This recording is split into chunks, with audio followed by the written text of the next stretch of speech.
तो नमस्कार दोस्तों, मैं नीरज स्वागत करता हूं आपका डीएनडी क्लासेस में। और यहां पर हम सभी चैप्टर्स के जितने भी क्वेश्चंस होते हैं एनसीईआरटी के, वो सारे क्वेश्चंस के आंसर आपको प्रोवाइड कराते हैं, हिंदी मीडियम के अलग और इंग्लिश मीडियम के अलग। तो यहां पर आपको, अगर आप हिंदी मीडियम से हैं तो आप प्लेलिस्ट में जाइए और देखिए कि हिंदी मीडियम्स का अलग से एक पूरी प्लेलिस्ट बनी हुई है, और अगर आप इंग्लिश मीडियम के हैं तो जाके देखिए इंग्लिश मीडियम की अलग से प्लेलिस्ट बनी हुई है। तो यहाँ पर मेरे दोस्तों आपको टीएस ग्रेवाल का सॉल्यूशन भी मिल जाएगा और आपको यहाँ पर एनसीईआरटी का भी सॉल्यूशन मिल जाएगा। सभी चैप्टर्स का हम धीरे धीरे सारे चैप्टर्स के डाल रहे हैं।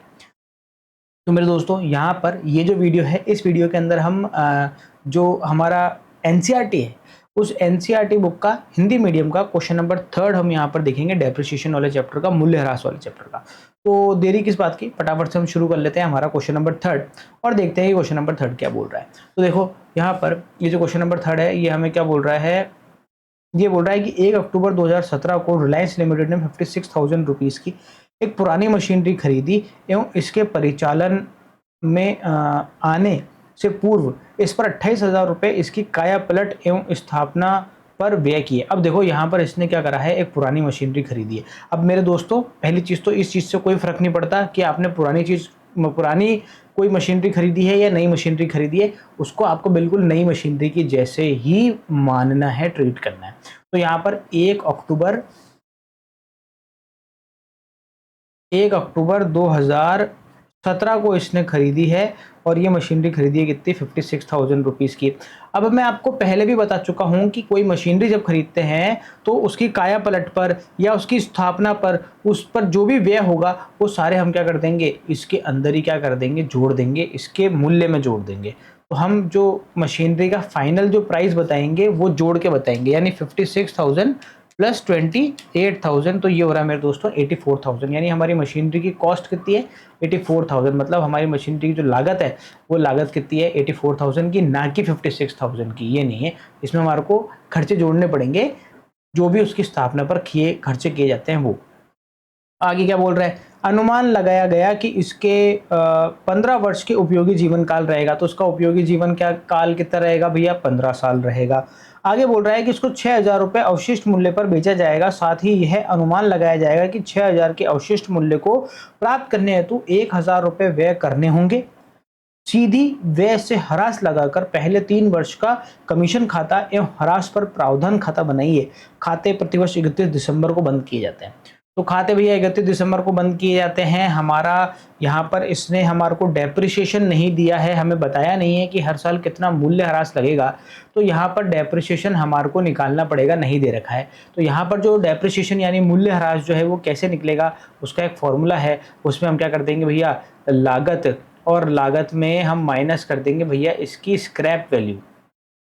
स्क्रैप वैल्यू का मतलब हो गया इसका जो अवशिष्ट मूल्य है वो क्या कर देंगे, माइनस कर देंगे और डिवाइड बाय कर देंगे भैया इसका उपयोगी जीवन काल, यानी कितने साल तक ये रहने वाली है। तो चलो देखो फटाफट से हम निकाल लेते हैं यहाँ पर। तो यहाँ पर 84,000 हमने पहले ही निकाल लिया इसकी लागत। अब हम इसमें से माइनस कर रहे हैं स्क्रैप वैल्यू। अब पर ये देखो, तो कह रहा है कि 6,000 रुपये में बेचेगा, पर वो 6,000 रुपये में जब ये बेचेगा ना तो उसके 1,000 रुपये का खर्चा भी होगा। तो फाइनली हमारे को बेचने पर कितने रुपए प्राप्त होंगे, 5,000 रुपये प्राप्त होंगे, 6,000 रुपये प्राप्त नहीं होंगे। यानी बेचने पर अगर कोई खर्चा हुआ है तो जितने में बेचा है उसमें से क्या कर दो, आप उसको माइनस कर दो। भाई आप अपनी कोई जैसे मान लो आपकी कोई पुरानी मोटरसाइकिल है और वो पुरानी मोटरसाइकिल आप बेचने जाते हो, तो अगला बंदा आपको बोलता है कि यार मैं 20,000 रुपये में ये मोटरसाइकिल खरीद लूंगा, पर आपको मेरी जगह पर आके क्या करना पड़ेगा, इस मोटरसाइकिल को देके जाना पड़ेगा, और वहां तक पहुंचने के आपके 1,000 रुपये का क्या होने वाला है, खर्चा होने वाला है। तो अब आप क्या करोगे, वहां पर जाओगे और आपका 1,000 रुपये खर्चा हो जाएगा और वो बदले में आपको 20,000 रुपये देगा। तो फाइनली एक बार देखा जाए तो आपको मशीनरी आपकी मोटरसाइकिल बेचने पर कितने रुपये मिले, 19,000 ही मिले ना। 1,000 रुपये का तो फोकट खर्चा ही हो गया। वही चीज यहाँ पर है कि यहाँ पर 6,000 रुपये उसके मिलेंगे, पर बदले में आपको 1,000 रुपये खर्चा हुआ है। तो हम क्या कर देंगे, जितने पैसे मिलेंगे उसमें से क्या कर देंगे, माइनस कर देंगे, 5,000 रुपये हो जाएगा। डिवाइड बाय यूजफुल लाइफ यानी डिवाइड बाय 15 करेंगे तो कितना आएगा, 84,000 में से 5,000 माइनस कर दूंगा तो ये 79,000 हो जाएगा। और अगर मैं 15 का भाग दे दूंगा इसके अंदर तो ये भैया पॉइंटों में आ रहा है, ये आ रहा है भैया 5,200, ऐसे 6.666 ऐसे आ रहा है। तो अपन क्या कर लेते हैं, इसको राउंड ऑफ कर लेते हैं। राउंड ऑफ कैसे करेंगे, 5,2,6,7, ये हो गया भैया, राउंड ऑफ करके अपन ने ये निकाल दिया। यानी हर वर्ष, यानी ये हो जाएगा भैया प्रति वर्ष प्रति वर्ष इतना आहरण लगेगा, मतलब 12 महीनों का आहरण है ये, ठीक है। अब यहाँ पर ध्यान रखना कि हमने मशीनरी खरीदी कब है, 1 अक्टूबर 2017 को, और हमारा जो ईयर एंड है, साल कब खत्म हो रहा है, साल खत्म हो रहा है 31 दिसंबर को। देखो आरबीएससी वाली जो आरबीएससी क्या मतलब जो एनसीईआरटी वाली जो बुकें है ना, वो एनसीईआरटी वाली बुकों में ध्यान रखना, कभी तो वो 31 दिसंबर बोल देता है कि साल खत्म हो रहा है, और कभी वो कह देता है 31 मार्च को साल खत्म हो रहा है। तो आप बहुत अच्छे से ध्यान से देख के और फिर क्वेश्चन सॉल्व करना। यहाँ पर इसने बोला है कि भैया 31 दिसंबर को आपका साल खत्म हो रहा है। इसके अंदर जो उसने विधि बताई है, वो विधि भी हमारे को बिल्कुल अलग विधि बताई है। इसमें ये बोल रहा है कि आपको व्यवसाय में ह्रास लगाकर पहले 3 वर्षों का मशीन खाता एवं ह्रास पर प्रावधान खाता बनाना है। ये जो प्रावधान खाता बनाने वाली विधि है ना, ये थोड़ा सा बच्चों को कंफ्यूज करती है मेरे दोस्तों। तो यहाँ पर हम देखते हैं कि किस तरीके से ये ह्रास प्रावधान खाता कैसे बनता है। तो देखो यहाँ पर अगला पेज निकाल लेते हैं अपन ने, मूल्य ह्रास तो निकाल लिया प्रतिवर्ष हमने। अब हम क्या पढ़ते हैं, हमारे बनाते हैं अगले पन्ने पर परफॉर्मा। चलो फटाफट से परफॉर्मा बनाते हैं। आपको आता ही है परफॉर्मा बनाना, डेट पर्टिकुलर अमाउंट का परफॉर्मा यहाँ पर बनेगा। पर यहाँ पर एक छोटी सी चीज ध्यान रखना कि आपको एक नहीं, आपको कितने खाते बनाने पड़ेंगे, यहाँ पर 2 खाते बनाने पड़ेंगे। एक तो बनाना पड़ेगा मशीन का खाता, और एक बनाना पड़ेगा आपको किसका, प्रावधान खाता। मशीन पर प्रावधान खाता बनाना पड़ेगा, ये एक अलग विधि है। तो चलो अब यहाँ पर ये हो गया हमारा, एक तो हमने बना दिया है, ये तो अपन बना देंगे क्या, मशीन खाता। एक और बना देते हैं लगे हाथ ही, बार बार ड्रॉ नहीं करना पड़ेगा, ठीक है ना। अच्छा आप लोगों के लिए हम ना एक एमसीक्यू क्वेश्चन के वीडियोस भी लेके आने वाले हैं, जिसमें हम आपको एमसीक्यू क्वेश्चंस क्या करवाएंगे, सारे के सारे एनसीईआरटी के जितने भी एमसीक्यू क्वेश्चन है सभी चैप्टरों के, वो हम आपको करवाएंगे, ठीक है ना। तो सपोर्ट कीजिएगा। और क्या यहाँ पर आपको ही फायदा होगा, उसके अंदर काफ़ी सारे इंपॉर्टेंट क्वेश्चंस कवर हो जाएंगे आपके उसके अंदर।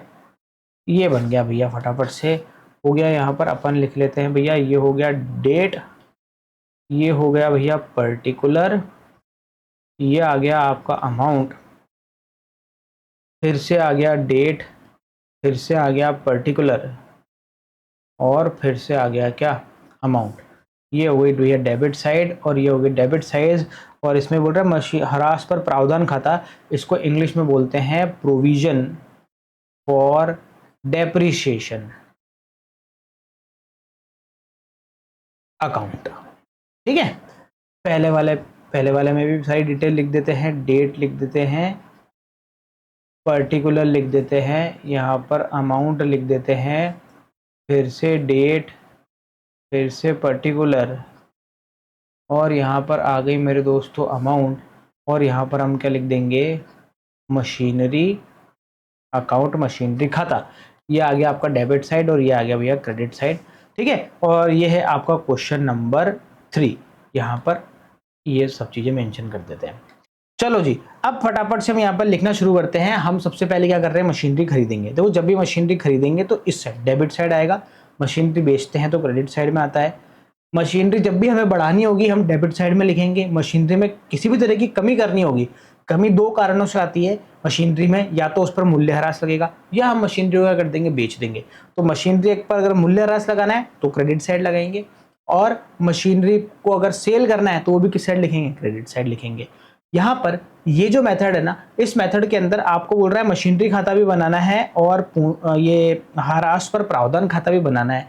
तो हो क्या रहा है कि हमने क्या करा, मशीनरी का अपना एक अलग खाता बनाया और ह्रास का अपने आप में एक अलग खाता बनाया। हम क्या करेंगे, इस मशीनरी खाते में ह्रास नहीं लगाएंगे, उस पर हम जो डेप्रिसिएशन है उसको एक अलग से दूसरे खाते में लिखेंगे, जो कहलाता है प्रोविजन फॉर डेप्रिसिएशन, जिसे हम हिंदी में बोलेंगे ह्रास पर प्रावधान खाता, ठीक है ना। मशीनरी खाते में ही ह्रास नहीं लगाएंगे। अगर आपका एसएलएम मेथड या डब्ल्यूडीबी मेथड होगा, अगर आपका सीधी रेखा पद्धति, ये भी सीधी रेखा पद्धति से सॉल्व करना है, पर इसमें अलग से आपको बोला है कि इसमें प्रावधान खाता बनाना है। अगर हम प्रावधान खाता नहीं बनाएंगे, सिर्फ मशीनरी अकाउंट ही बनाएंगे, तो फिर हम क्या करेंगे, मशीनरी खरीदेंगे तब भी इसी में लिखेंगे, मशीनरी बेचेंगे तब भी इसी में लिखेंगे, और इस पर अगर हमें डेप्रिसिएशन लगाना है, मतलब ह्रास लगाना है, तो वो भी हम किस में लगाएंगे, इस मशीनरी खाते में ही लगाएंगे। परंतु इस प्रश्न में उसने हमें ह्रास पर प्रावधान खाता बनाने के लिए बोला है, तो यहाँ पर मशीनरी खाते के अंदर हम ह्रास नहीं लगाएंगे। ह्रास के लिए हमने क्या करा है, एक और अकाउंट बनाया है जिसमें हम क्या लगाएंगे, ह्रास लगाएंगे।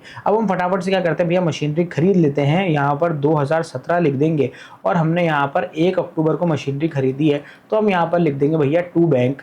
और ध्यान रखना यहाँ पर दोनों को जोड़ के दिखाना, मतलब आपको पता है ना 56 प्लस यहाँ पर जो इसके स्थापना व्यय किए हैं 28,000 रुपये, वो जोड़कर दिखाए जाते हैं। स्थापना व्यय हमेशा क्या कर दिए जाते हैं, जोड़ दिए जाते हैं। तो 84,000 की आपके कुल मिला के मशीनरी की क्या हो गई भैया, कॉस्ट हो गई। अब होगा क्या, अब होगा ये कि हम साल के लास्ट में आएंगे, यहाँ पर साल का लास्ट आएगा आपका 31 दिसंबर 2017, और इस दिन हम क्या लगाएंगे, इस पर डेप्रिसिएशन लगाएंगे। अब डेप्रिसिएशन मशीनरी के खाते के अंदर नहीं लगाएंगे, इसके लिए हमने एक अलग से अकाउंट बनाया है, प्रोविजन फॉर डेप्रिसिएशन, यहाँ लगाएंगे।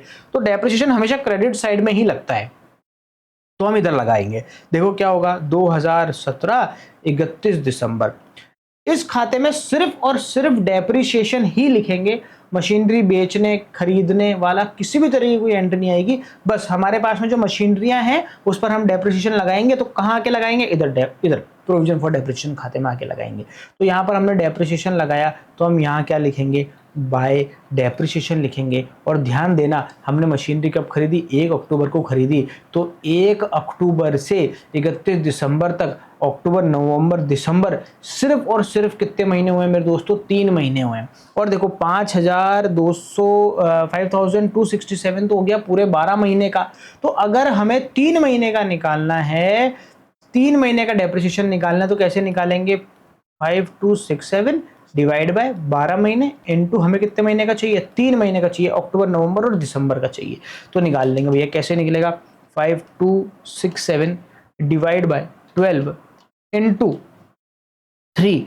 तो यहां पर हो रहा है मेरे दोस्तों, पॉइंटों में आ रहा है, हम तो उसको राउंड ऑफ कर देंगे, 1316 या 7 कर दें, 1317 कर देते हैं, चलो 1317, ठीक है। अब हम यहाँ पर कर देते हैं, इधर लिख देंगे 1317 और इसके आगे लग देंगे भैया वर्किंग नोट की ये हमने कैलकुलेशन कहाँ पर दिखाई है, वर्किंग नोट में दिखाई है।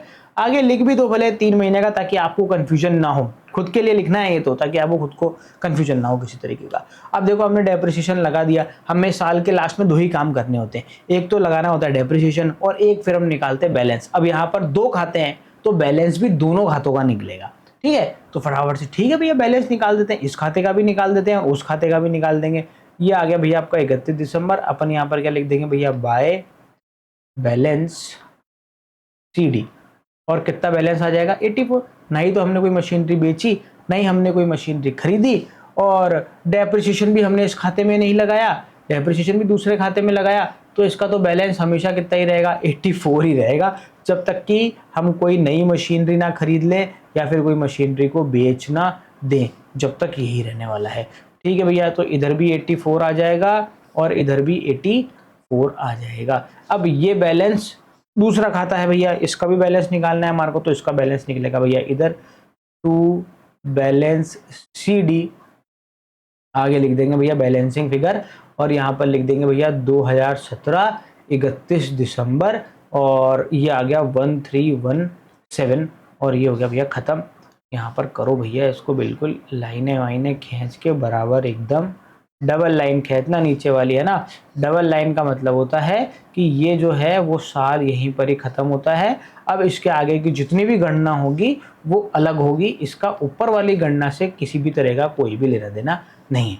अब देखो हमने हमारा कर दिया, बंद कर दिया, खाते कर दिए बंद, ये वाला खाता ही बंद कर दिया और ये वाला खाता ही बंद कर दिया, बस। अब हम क्या करते हैं, हमने जो बैलेंस निकाले हैं इन बैलेंस को अगले साल क्या कर देते हैं, ट्रांसफर कर देते हैं। तो देखो पहले मशीन का करते हैं, मशीनरी का बैलेंस हमने यहाँ निकाला ना, तो ट्रांसफर जब होगा अगले साल तो किधर जाएगा, इधर जाएगा, क्रॉस में जाता है हमेशा, जैसा कि आप लोगों को पता है, अगर आप लोगों ने खतौनी करी है तो आप ये चीज जानते हैं। 1 जनवरी आ जाएगी बिल्कुल अगली तारीख, और हम यहाँ पर क्या लिख देंगे, टू बैलेंस BD, ये हो गया आपका ओपनिंग बैलेंस, और ये हो गया भैया आपका क्लोजिंग बैलेंस, ठीक है ना। 84,000 ऐसे का ऐसे ही हम यहाँ पर लिख देंगे। इसका भी निकाल देते हैं भैया, इसका हमने बैलेंस किधर निकाला था, डेबिट साइड में निकाला था ना, क्लोजिंग बैलेंस, तो ये ट्रांसफर होके ओपनिंग इस तरफ निकलेगा, तो ये आ जाएगा भैया 2018, ये 2018, और यहाँ पर आ जाएगा भैया 1 जनवरी, और यहाँ पर आ जाएगा भैया बाय बैलेंस BD, और ये आ जाएगा भैया ओपनिंग बैलेंस 1317। ठीक है, चलिए अब इस साल भी किसी भी तरह का कोई काम नहीं हुआ है, पूरे प्रश्न में सिर्फ एक ही मशीनरी खरीदी है भैया उसने, तो हमें क्या करना है, 3 सालों तक इस पर बराबर डेप्रिसिएशन लगाना है बस, और कुछ भी नहीं करना। अगर बेचा करा कुछ भी होता तो हो सकता है कि हमें थोड़ा सा इसमें एडजस्टमेंट करना पड़ता, थोड़ी तकलीफ हमें झेलनी पड़ती, पर कोई तकलीफ नहीं करनी। बस हर साल हम क्या करेंगे, ओपनिंग बैलेंस यहाँ पर लिखेंगे, और अब इस साल क्या लगा देंगे, डेप्रिसिएशन लगा देंगे। जो चलो डेप्रिसिएशन कब लगेगा, डेप्रिसिएशन लगेगा भैया 31 दिसंबर को, और कैसे लगेगा, बाय डेप्रिसिएशन करके लगेगा। अब ये मशीनरी पूरे साल चली है, देखो 1 जनवरी से 31 दिसंबर तक चली है, तो हम पूरे साल का यानी 12 महीनों को डेप्रिसिएशन लगाएंगे, जो कि कितना था 5267। तो फटाफट से यहाँ पर 5267 क्या करो, लिख दो। इस खाते में कुछ भी नहीं लिखना, इस खाते में हम सिर्फ कब लिखेंगे, मशीनरी खाते में, जब या तो हम कोई और मशीनरी खरीदेंगे तब, या फिर हम मशीनरी बेचेंगे तब। बस बैलेंस निकालते जाएंगे, इसके सिवा कुछ भी नहीं करेंगे। अब देखो हमने यहाँ पर डेप्रिसिएशन इस साल का भी लिख दिया, अब क्या करना है, कुछ नहीं करना, बस साल खत्म हो गया, कितने दिसंबर आ गया, हमारे को क्या करना है, बैलेंस निकालना है। तो बस बैलेंस निकाल लेंगे भैया, कर लेंगे टोटल, ऐसे ये आ गई भैया टोटल, ये फिर इधर टोटल। बड़ा ही इजी है, देखा जाए तो सवाल इजी है, पर थोड़ा सा क्या है, ये कंफ्यूज करता है। 1317 प्लस 5267, 6584, 6584, 6584, इधर भी अब यही लिखना पड़ेगा 6584। तो अब हम यहाँ पर लिख देंगे भैया 31 दिसंबर 2018 आ जाएगा आपका टू बैलेंस CD, और ये हो गया भैया आपका बैलेंसिंग फिगर। तो प्रोविजन फॉर डेप्रिसिएशन जो ये अकाउंट है ना, ये दिखाता है कि आपने इस अब तक कितना इसका बैलेंस जो है ना, वो यही दिखाता है कि अब तक आपने मशीनरियों पर कितना डेप्रिसिएशन लगा दिया है। तो देखो हमने दूसरे साल का भी अकाउंट क्लोज कर दिया प्रोविजन फॉर डेप्रिसिएशन का, मशीनरी का भी क्लोज कर देते हैं। मशीनरी का तो क्लोज करने में क्या है भैया, कुछ नहीं करना, हर साल वही काम करना है यहाँ पर। अच्छा, वही करना है भैया, इधर तो बड़ा बोरिंग सा काम हो जाएगा, इधर तो बस हर बार टोटल वही करके और लगा दो भैया। बढ़िया है, आसान है तुम लोगों के लिए, पर जब हम बेचेंगे ना मशीनरी, तब ये क्वेश्चन देखने लायक होगा, तब ये थोड़ा सा तुम्हारे दिमाग को घुमाने की कोशिश करेगा, और तुम घूम भी जाओगे एक बार के लिए। तो ठीक है, तो उस पर भी अपन बनाएंगे, आगे लाइन से क्वेश्चन करते जाएंगे, आ जाएगा सामने हमारे सामने क्वेश्चन, यहाँ पर 84,000 ही आ जाएगा, और हम यहाँ पर क्या लिख देंगे, by balance CD balancing figure. ठीक है, ये हो गया भैया 31 दिसंबर 2018, खत्म। दोनों अकाउंटों का हमने क्लोजिंग बैलेंस निकाल दिया। अब क्या करें, अगले साल का ओपनिंग बैलेंस, वही यहाँ पर आ जाएगा भैया 2019 1 जनवरी, और ये बैलेंस हम यहाँ निकाल देंगे टू बैलेंस CD BD। मुझे पता नहीं क्यों CD BD आज तक कभी समझ में नहीं आया। 84,000, इसका भी ऐसे ही करते, देखो बैलेंस यहाँ डेबिट साइड में लिखा हुआ था, इसको उतारेंगे इधर, 2019 आ जाएगा 1 जनवरी, और यहाँ पर आ जाएगा क्या, बाय बैलेंस BD, और आ जाएगा भैया 6,584 रुपीज़। चलो भैया, अब क्या करना है, इस साल भी क्या करना है, हमारे को डेप्रिसिएशन लगाना है। ये प्रावधान खाते का शेष 1/1/2017 को 18,200 रुपये का, क्या बता रहा है ये। चले भैया ठीक है, अपन तो करते हैं, पता नहीं कौन सा बैलेंस बता रहा है, मैंने बीच में बैलेंस देखा ही क्यों आंसर। अब देखो यहाँ पर है 31 दिसंबर आ गया आपका, 31 दिसंबर को हमें फिर से क्या करना है, डेप्रिसिएशन लगाना है, बाय डेप्रिसिएशन, फिर से पूरे साल चल गई है यहाँ पर मशीनरी, और हम यहाँ पर लिख देंगे 5267, और यहाँ पर भैया ख़त्म हो गया मामला, फिर से क्या लगा देंगे, टोटल लगा देंगे। अच्छा मैंने सही पढ़ा था ना, 3 साल निकालने का ही करना है ना, 31 दिसंबर को बंद किए जाते हैं, सीधी वजह से हरास लगा, 3 वर्षों का मशीन खाता है हरास, ठीक है 3 वर्षों का ही लगाना है, बिल्कुल सही पढ़ा था मैंने।